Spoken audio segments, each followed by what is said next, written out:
nama saya Aldo. Sebelumnya saya minta maaf. Rumah saya sebenarnya nggak jauh, di komplek Puri Beta 1 di Kapling B+1. Cuman tadi kita lagi nunggu istri juga, ya udah tancap pakai motor aja dah, biar cepat gitu ya. Alhamdulillah. Jadi minta maaf, kebetulan apa namanya di sebelah kanan agak sakit. Tiba-tiba nafasnya susah Pak Abdul. Ya.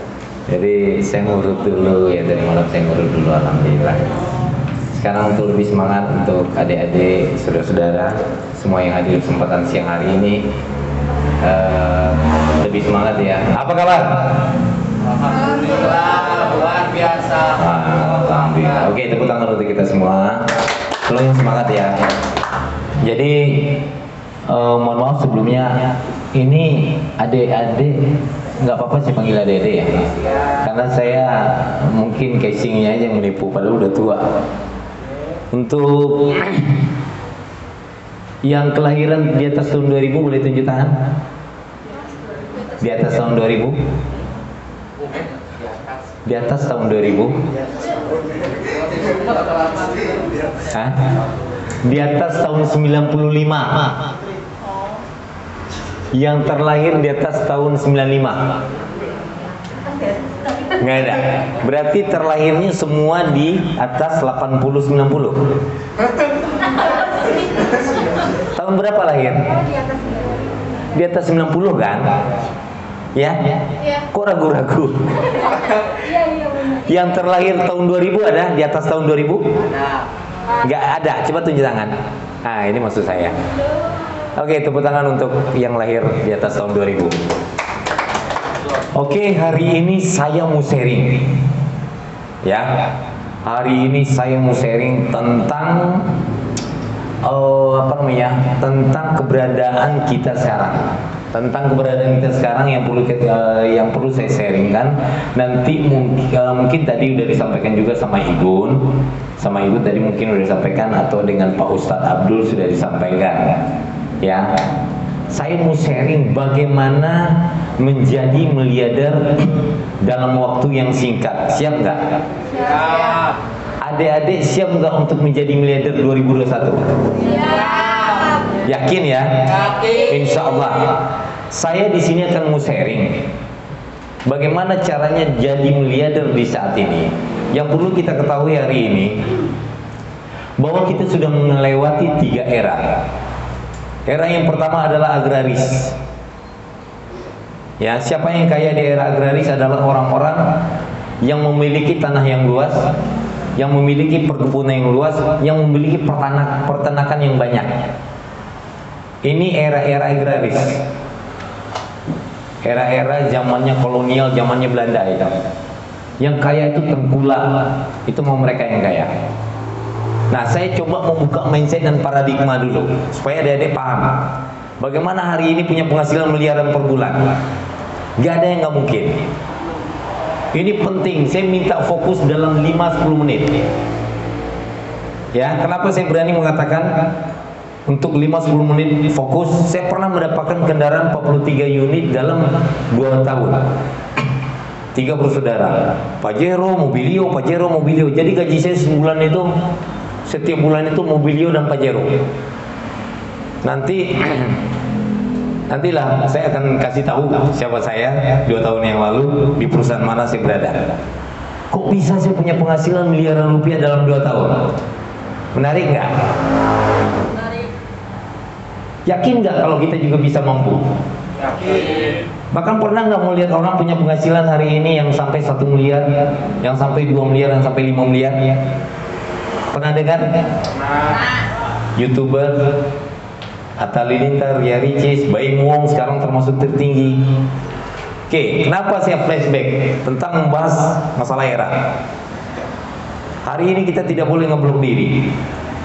Jadi era yang pertama adalah agraris, yang mana orang-orang yang sukses adalah orang-orang yang memiliki peternakan yang saya sampaikan tadi, orang-orang yang memiliki lahan pertanian, tanah yang luas, ternak yang banyak. Ini orang-orang yang sukses. Tengkulak, toke di zaman itu. Hidup 3 kasta. Kasta yang pertama adalah miskin, menengah, kaya. Miskin, menengah, kaya. Yang kaya adalah saudagar. Mustahil semiskin menjadi menengah atau menengah menjadi kaya di era agraris. Tidak akan bisa. Petani ya petani aja, nelayan ya nelayan aja, buruh ya buruh. Yang kaya siapa? Saudagar-saudagar. Itu di zaman agraris. Ya, semenjak Columbus menemukan benua Amerika, tandanya perubahan era terjadi. Dari agraris masuk ke industri. Ini yang perlu kita pahami. Siapa yang kaya di era industri adalah mereka-mereka yang memiliki modal. Bagaimana dia mendapatkan, bagaimana dia bersekolah mendapatkan universitas terbaik, mendapatkan IPK terbaik, lalu bekerja mendapatkan jabatan terbaik. Ya, beli motor, beli mobil, beli rumah, menikah, punya anak, punya cucu, meninggal. Dongengnya di zaman itu bahagia, tapi sebenarnya salah. Siapa yang kaya? Orang-orang yang memiliki duit. Bagaimana dia bersekolah untuk mendapatkan universitas terbaik, IPK terbaik, lalu dia bekerja mendapatkan jabatan terbaik. Ya, lalu meninggal. Umur berapa dia bisa kaya? Umur 50, umur 55, umur 60. Setelah dia pensiun. Artinya membutuhkan waktu yang lama. Siapa yang menikmati kekayaan dia? Anak-anak cucu. Ya, ini yang perlu kita pahami tentang perubahan era yang terjadi. Nah, ini harus saya sampaikan pada adik-adik. Terus yang ketiga, semenjak runtuhnya tembok Berlin, tanda berakhirnya era industri. Masuk ke yang namanya era, ada yang tahu era ini? Sekarang era apa? Hah? Nggak ada yang tahu? Era teknologi. Siapa yang kaya hari ini? Yang kaya hari ini adalah orang-orang yang jeli melihat sebuah peluang, yang bermain dengan percepatan 3 tahun, 2 tahun, 1 tahun, bahkan hitungan bulan mereka menjadi miliarder. Nah, pertanyaannya, apakah mungkin pertemuan kita hari ini menciptakan sejarah tahun-tahunnya 2021 menjadi sultan semua? Apakah mungkin? Sangat memungkinkan. Tiba-tiba kita hari ini naik motor, besok naik Ferrari. Karena hari inilah tidak menutup kemungkinan miliarder menjadi kaya, tiba-tiba orang kaya menjadi miliarder. Apa yang dibutuhkan? Kejelian dalam menganalisa sebuah peluang, kecerdasan. Dan kita nggak boleh ngeblok diri. Jadi kedatangan adik-adik yang datang menyempatkan waktunya panas-panas naik motor, ini perjuangan yang sangat luar biasa. Tepuk tangan untuk kita semua. Tepuk tangan. Harus semangat. Ya, harus yakin. Karena kita adalah regenerasi. Kalau nggak jadi babu di negeri sendiri. UMR kemarin keluar lagi itu, cipta kerja, cipta apa itu saya nggak tahu tuh. Undang-undang dengan kalau di PHK nggak dapat pesangon. Dari UMR aja orang udah menderita, rakyat sudah menderita. UMR. Ini besok bagi yang nggak ada lagi hak cuti. Jadi pribumi di negeri sendiri sebagai orang kaya, di negara yang kaya, tapi baru. Sedih nggak?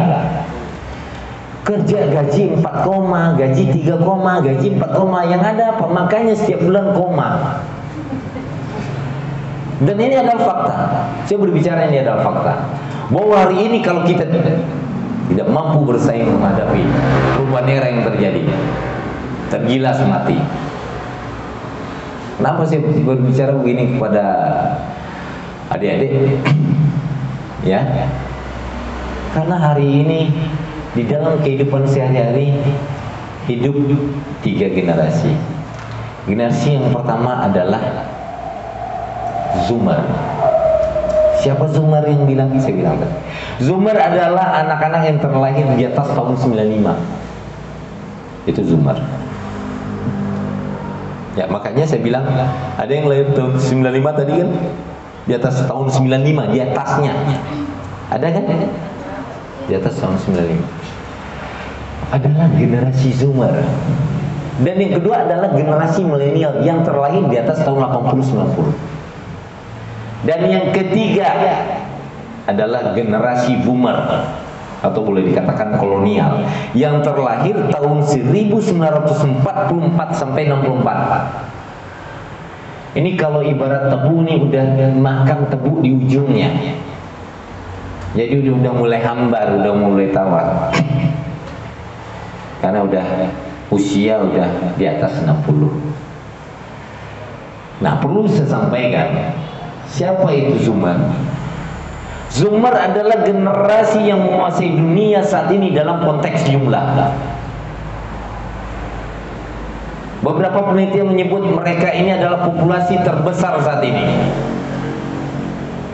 berkisar 34%. 2024 dia akan tembus 62%.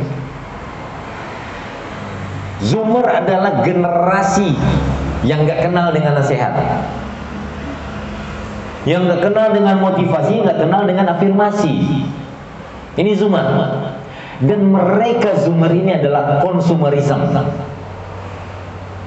Sudah tidak tertarik lagi sembahyang dan mengaji, hal-hal yang berbau berbentuknya apa? Kenapa? Karena kiblatnya adalah Blackpink, K-pop, TikTok, dan mereka akan terlena di ninabobokan.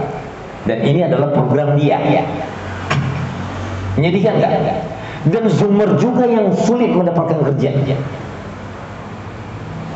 Jadi nanti jangan heran milenial sebagai orang tuanya akan dia tuntut apa yang dia mau.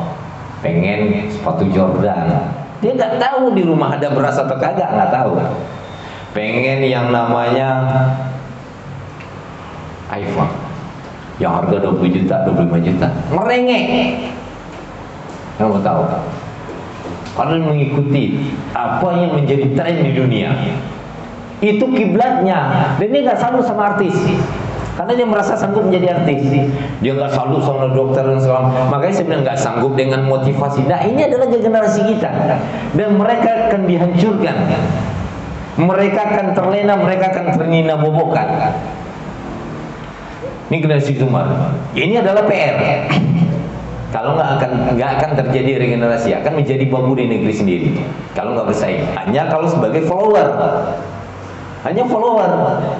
Yang kita perkaya siapa? Kapitalis.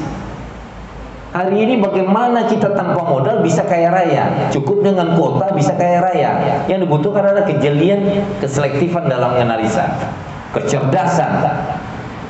Nggak ada, jangan kaget nanti dalam 3 bulan, 6 bulan ke depan tiba-tiba 2021 ada Pajero, dapat mobil BMW, dapat Mercy, bahkan Ferrari, Lamborghini. Nggak ada, nggak.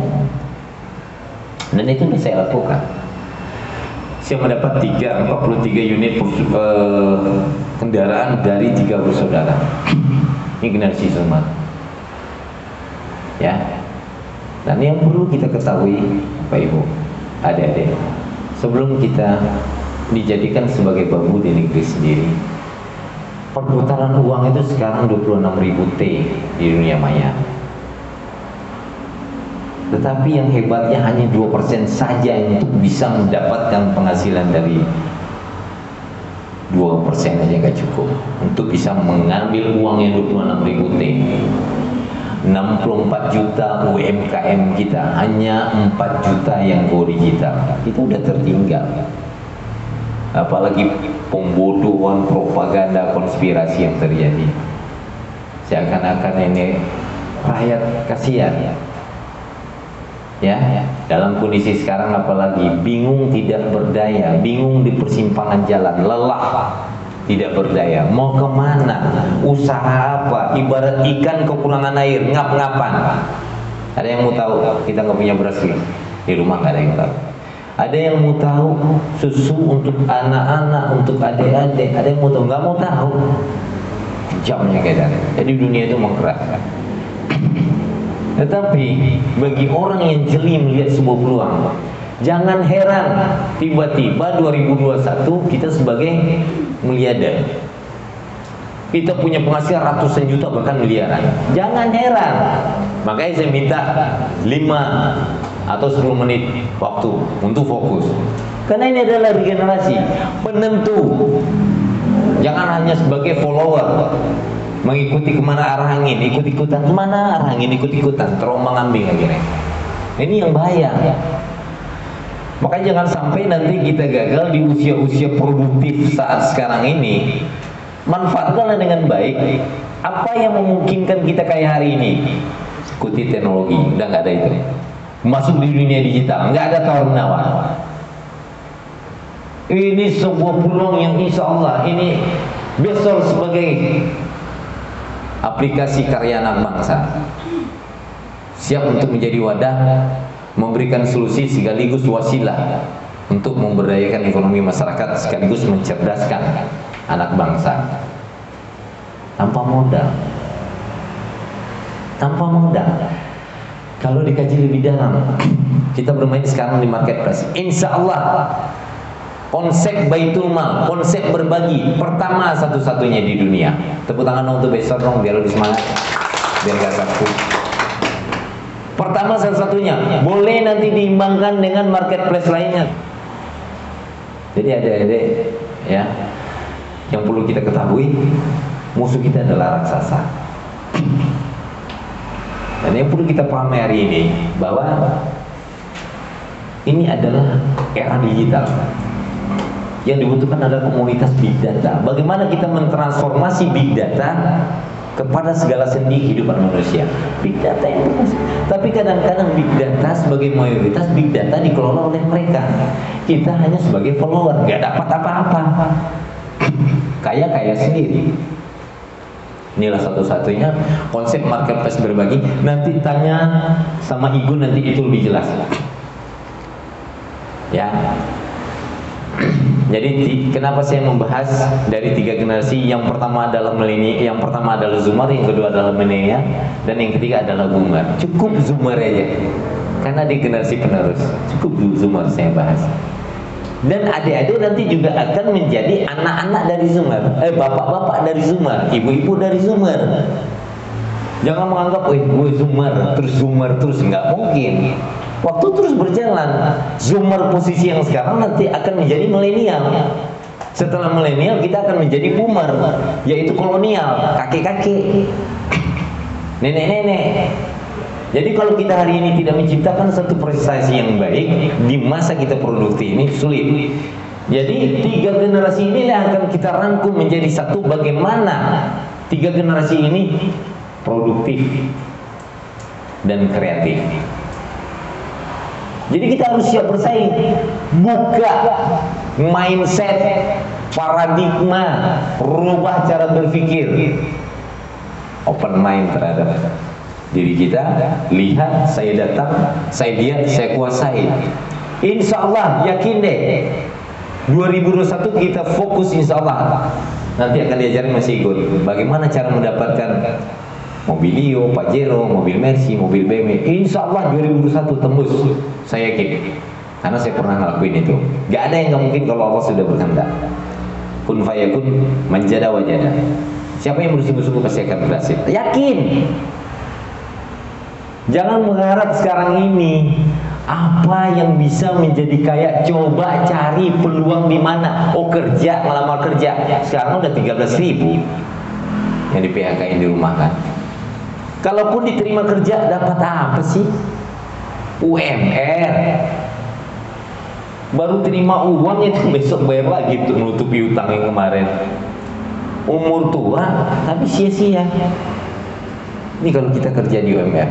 Jadi di era digital, di era teknologi ini, manfaatkanlah kejelian keselektifan dalam menganalisa sebuah peluang. Yang kita butuhkan adalah percepatan. Ya, digulung atau menggulung. Gak ada tawar-menawar. Kalah atau menang, hidup atau mati. Ini persaingan yang ada di era teknologi. Ya, jadi satu lagi yang perlu kita pahami juga, bahwa hari ini bagaimana sih caranya sukses? 3 untuk menjadi sukses. Yang pertama, untuk menjadi sukses itu adalah merubah lingkungan. Ini yang pertama. nggak salah ya, robah lingkungan. Atau yang kedua itu nggak salah, robah tindakan yang terakhir. Dan yang terakhir robah tindakan itu nggak salah, merubah lingkungan karena gini.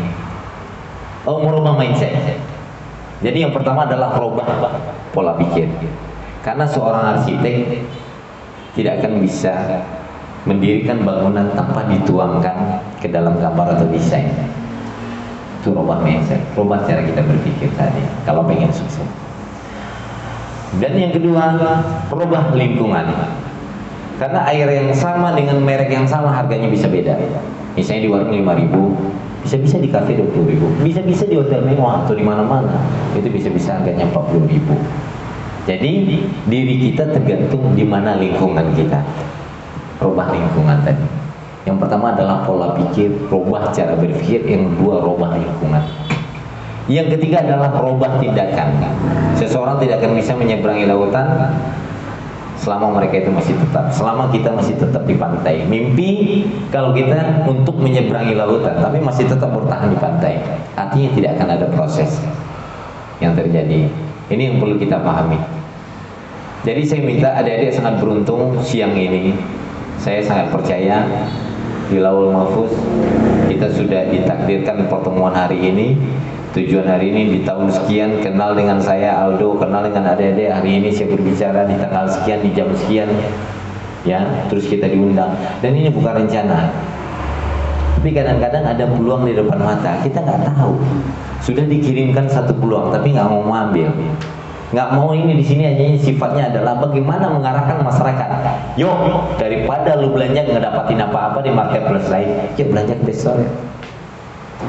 Gak apa-apa bro, baik yang jualan maupun yang membeli dapat keuntungan. Profit ini akan kita bagikan, makanya namanya konsep Baitul Mal. Jadi adalah big data yang kita ciptakan. Musuh kita nggak main-main. Jadilah orang pertama di kota Anda. Masuklah, bergabunglah di kondisi yang masih fresh, kayak sebagai ring satu, sebagai pionir. Digulung atau menggulung, nggak boleh lama. Gak boleh lama, insya Allah yakin deh apa yang saya katakan hari ini. Kok bisa saya punya penghasilan 2 tahun yang lalu, 1 Mobilio, 1 Pajero, 1 Mobilio, 1 Pajero. Setiap bulan capek saya. Kemarin saya beli mobil Audi Q5, capek terima uang, Mobilio, Pajero, Mobilio. Saya lihat cek rekening saya udah miliar-miliaran.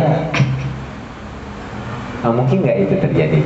Makanya yang dibutuhkan adalah kejelian selektifan dalam menganalisa. Nggak ada yang tidak mungkin. Ada yang datang hari ini dari keterbatasan, nggak mampu. Ya, kadang-kadang untuk jalan aja kita harus berpikir mau kemana, untuk misalnya apa makan dan lain-lain kita berpikir. Hari ini oke, nggak jadi masalah. Yang perlu kita ketahui, semakin jauh kita mundur ke belakang, ibarat bola semakin tinggi dia mau ke bawah, itu pangkulannya semakin ini. Sama ibarat busur panah, semakin jauh ditarik ke belakang, itu melesatnya akan lebih cepat. Jadi yang menentukan siapa kita 3-6 bulan ke depan adalah apa yang kita putuskan hari ini. Jadi penentu siapa kita adalah apa yang kita putuskan hari ini. Seandainya saya 2 tahun yang lalu tidak memutuskan sebuah peluang yang sambil dari perusahaan lama, nggak akan terjadi proses. Mobilio, Pajero, BMW saya dapat, Fortuner saya dapat, Audi kemarin yang saya beli, nggak akan dapat. Makanya ada beberapa orang yang gagal. Kenapa? Karena ngeblok diri, sok tahu, kira kalah, meripu kalah, jadi pecundang. Tapi coba kita lihat orang-orang yang punya penghasilan sampai miliaran per bulan. Ada loh orang hari ini dalam kondisi pandemi tapi bangun rumah 50 miliar. Setiap bulan beli rumah, beli mobil. Ada yang punya penghasilan. Tapi di kita untuk mendapatkan 100.000 aja ngap-ngapan. Tapi kalau di sini nggak ada, pasti semuanya semangat semua. Untuk 100-200 ribu tetap semangat kan? Gampang mudah. Gampang apa mudah? Nggak mau jawab kan? Saya mau tanya, 200.000, 300.000 per hari gampang apa mudah? Susah apa gampang? Susah. Ini fakta kita di Jakarta. Gimana kalau kita di daerah? Mengerikan. Saya berbicara sekarang benar-benar dari landasan lubuk hati yang paling dalam. Sayang. Saya sayang. Ini adalah saudara saya. Jadi potensi dari masyarakat Indonesia itu luar biasa, dan perlu kita ketahui setiap manusia diberikan fitur miliarder oleh Allah. Ingat itu. Kita ini diberikan Allah fitur miliarder yang sangat tinggi. Tapi pertanyaannya mau digali atau enggak? Kalau hari ini misalnya kita banyak membuang waktu, nanti nongkrong di pos ronda, main gaple, main kerambol, daya bocah ngerokok dewekan baik ya. Ya ujung-ujungnya jadi penonton. Nah ini harus dirubah. Jangan. Kalau ngomong cepat banget kayak orang yang paling ini, ujung-ujungnya nanti ngojek di pangkalan mentok. Dia nggak tahu hari ini orang nggak perlu pangkalannya ojek, cuman cukup dalam genggaman sambil jongkok aja di rumah bisa ojek datang. Ini dunia yang mau kita lawan, digital. Jadi kita bermain sekarang di CC yang tinggi. Mobil tua kita bawa dari Jakarta ke Bandung, nyampe. Tapi yang bermain sekarang CC tinggi, Ferrari, nggak bisa. Terus kita yang datang, kuculuk. Nyampe, tapi jangan anggap jadi pemenang, mimpi. Ini berpacu dengan percepatan akselerasi, gak ada cerita. Digulung atau menggulung. Jadi kalau orang yang jeli ditangkap peluang, jadilah orang pertama sebagai ring satu dalam kondisi yang fresh market, pionir. Dia tangkap proses langkah, ribuan mil perjalanan berawal dari satu langkah. Untuk menentukan siapa kita 3-6 bulan ke depan adalah apa yang kita putuskan hari ini. Jadi kalau kita yakin sama diri kita, bismillah, insyaallah jemput. Jadi setiap manusia memiliki fitur miliarder. Jadi kalau misalnya hari ini fungsi diri ini makan, mandi, tidur, beol misalnya. Kalau hari ini yang kita gunakan untuk itu doang, potensi lain nggak berguna. Sama halnya dengan handphone yang harga 20 juta yang kita gunakan SMS, telepon, WA, SMS, telepon, WA. Kira-kira aplikasi lain berfungsi nggak? Buat apa handphone 20 juta? Padahal ada aplikasi-aplikasi yang sangat cerdas dan canggih di dalamnya. Tetapi nggak digali, juga percuma handphone 20 juta. Juga percuma handphone 25 juta. Inilah perubahan era yang terjadi. Orang bangga dulu pakai pager, ya. Bangga. Masuknya namanya handphone. Ya, kartu perdana sampai 500.000 di tahun 90 sekian. Saya nggak tahu adik-adik waktu itu udah tahu apa belum, saya nggak tahu. Jadi waktu pertama handphone keluar itu, kartu perdana di zaman itu 700.000. Ingat nggak? Jadi kartu perdana 700.000. Saya naik Metro Mini, handphone saya handphone pisang tuh yang bengkok kayak gini nih, saya taruh di sini. Songong, belagu, gaya. Saya naik Metro Mini, kring, perasaan saya anak presiden, orang yang paling kaya. Padahal berdiri di Metro Mini. Saya bangga dengan waktu itu punya handphone, karena orang langka, nggak ada yang punya handphone. Saya angkat telepon, halo, sampai dari depan sampai ke belakang semua ngelirik. Ya Allah, ini orang gila ya gitu. Saya bangga, halo, ternyata Malaysia telepon. Oh ya, halo, bagaimana? Bla bla bla. Dalam hitungan menit habis pulsa saya, kena roaming di zaman itu, ya kan? Berapa mahalnya dulu handphone, Nokia, Motorola. Ya, dari persaingan teknologi yang selalu terus berinovasi, apa yang terjadi? Nongol lah yang namanya BlackBerry. BlackBerry udah tahu belum? Udah tahu. Nongol lah BlackBerry. Matilah yang namanya handphone. Jumanya nanti kalau ketemu, BBM lu dong. BBM lu dong. Sekarang kagak laku. Semenjak nongolnya Android. Tepuk tangan tuh kita. Ayo tepuk tangan dong biar.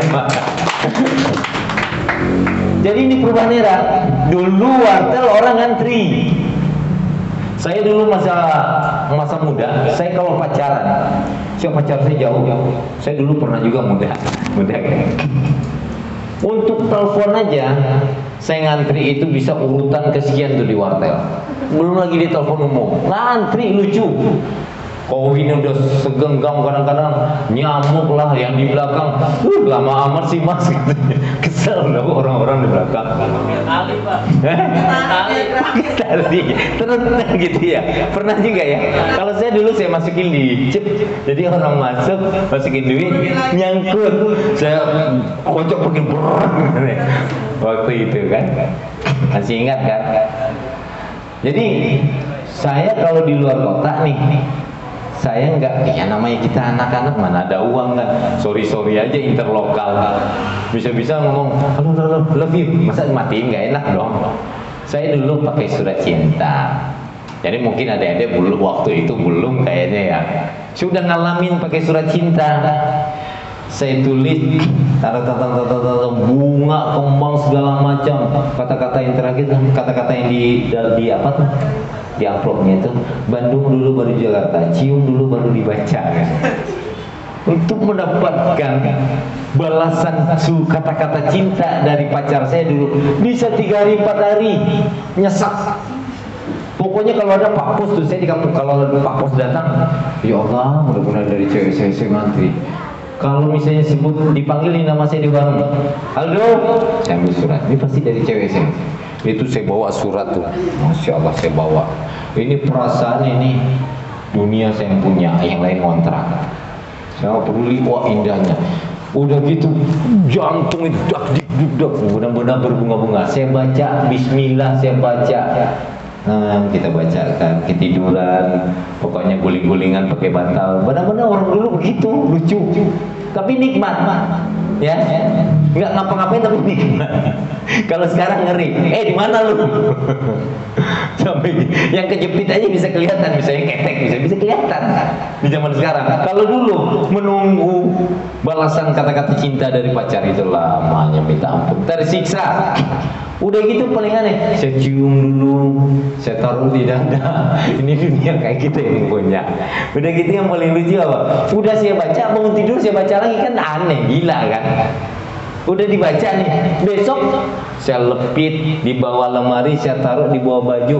Besok kalau lagi kangen, saya baca lagi. Padahal udah dibaca kemarin, ngapain dibaca lagi gitu kan, lucu. Nah inilah perubahan era yang terjadi. Ya paham ya maksudnya ya? Ini perubahan era yang terjadi. Hari ini jangan songong sehebat apapun kita, kalau misalnya TV yang kita bikin secanggih apapun teknologinya tapi hitam putih, nggak akan laku. Kenapa? Trennya adalah TV warna LCD. Nah era ini harus kita ikutin adik-adikku.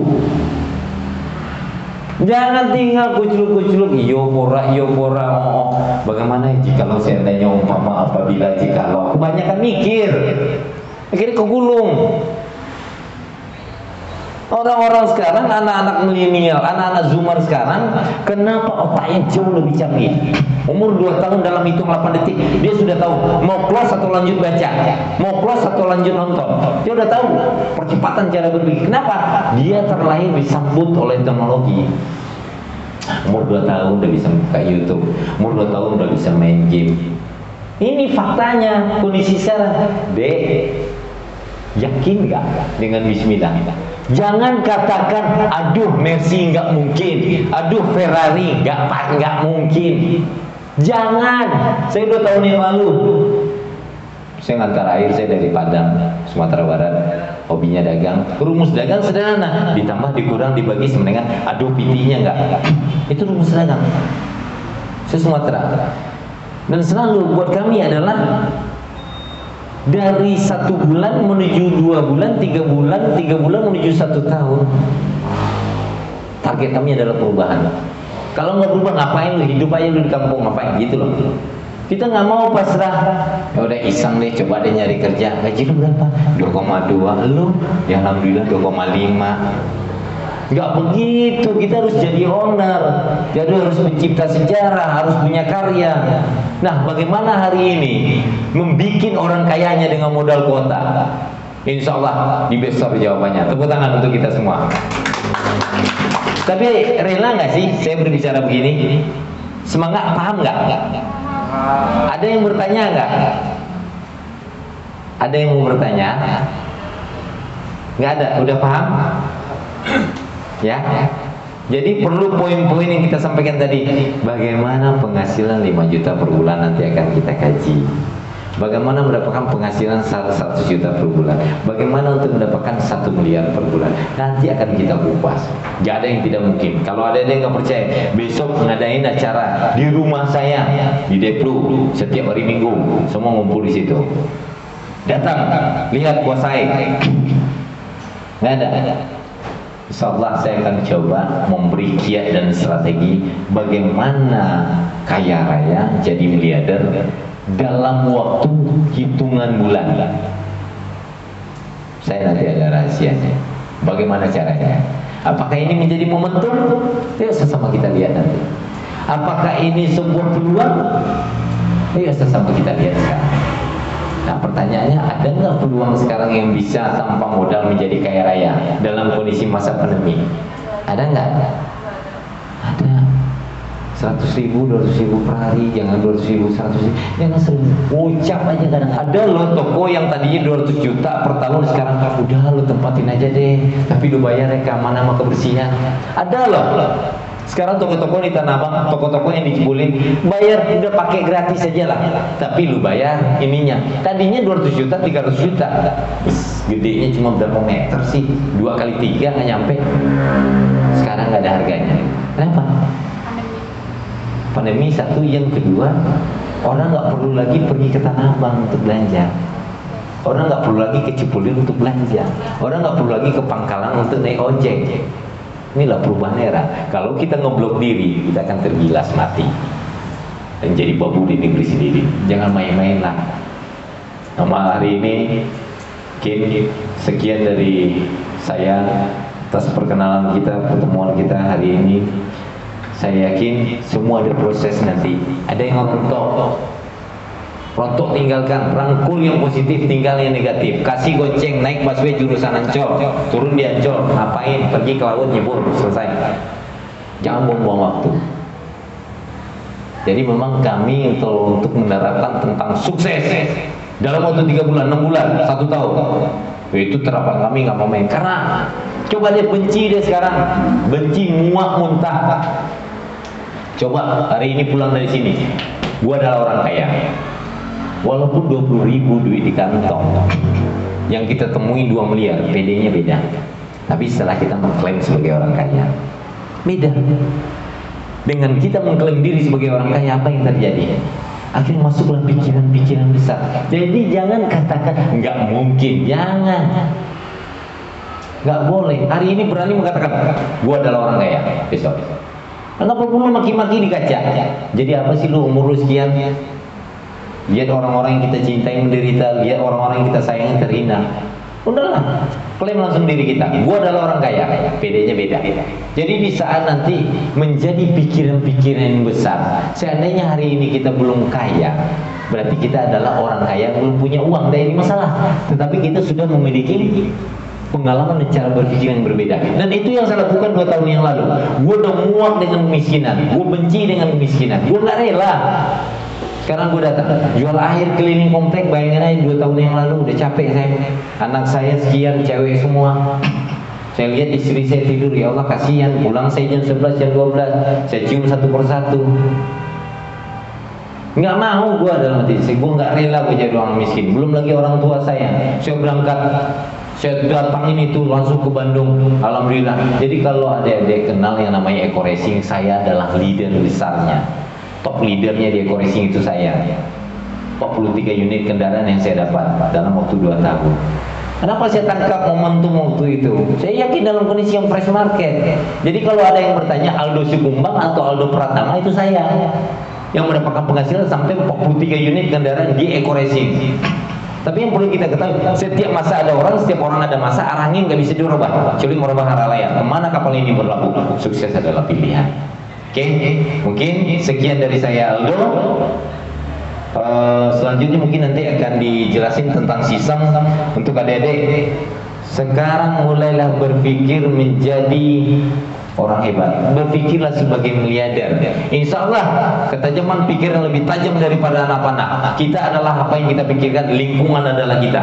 Kalau hari ini berani membuka mindset, merubah paradigma, 2021 kita semua akan kaya, insya Allah. Amin. Sekian dari saya. Assalamualaikum warahmatullahi wabarakatuh.